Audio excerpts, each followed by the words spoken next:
የተሽከርካሪ እሳት የቀጠለ ነው።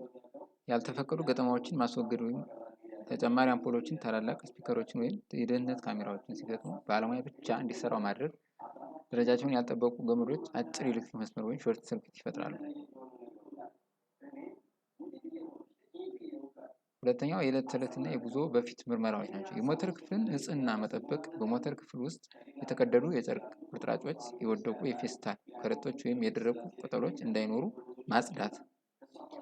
የኩላንት ወይም የውሃ መጠንን መፈተሽ። ሞተሩ ከልክ በላይ እንዳይሞቅ ኦቨርሂት እንዳያደርግ የራዲያተር ውሃና የኩላንት መጠን ሁል ጊዜ በቂ መሆኑን ማረጋገጥ።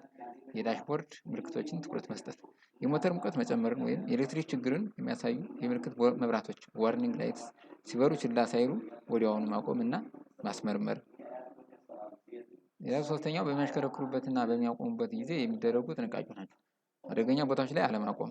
ረጅም መንገድ አሽከርክረው ሲጨርሱ ካታሊቲክ ኮንቨርተሩ ከፍተኛ ሙቀት ስለሚኖረው ተሽከርካሪውን በደረቅ ሳር፣ በቆሻሻ ወይም በፌስታል ክምችት ላይ አለማቆም ይመረጣል። ቀላል ተቀጣጣይ ነገሮችን በጥንቃቄ መያዝ። በጋዝ የሚሰሩ ላይተርስ፣ የሽቶ አየር ምርጫዎች፣ ኤሮሶል ካንስ ወይም ነዳጅ በፕላስቲክ ፌስታል ወይም ጠርሙስ ይዘው በፀሐይ የሞቀ መኪና ውስጥ አለመተው። የሲጋራ ጉንድሽ። ሲጋራ አብረው የሚያሽከረክሩ ከሆነ ጉንድሹን ከመስኮት ወደ ውጭ አለመወርወር። በአየር ተመልሶ ወደ መኪናው የኋላ ክፍል ገብቶ እሳት ሊያስነሳ ይችላል ማለት ነው።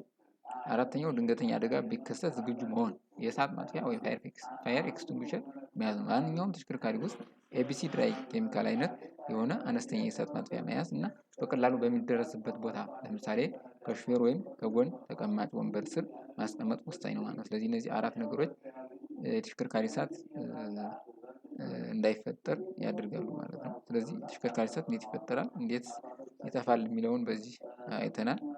ስለዚህ ወዳጆችም ይህንን የተሽከርካሪ እሳት አደጋ መከላከል እንድንችል በደንብ አድርጋችሁ እዩት።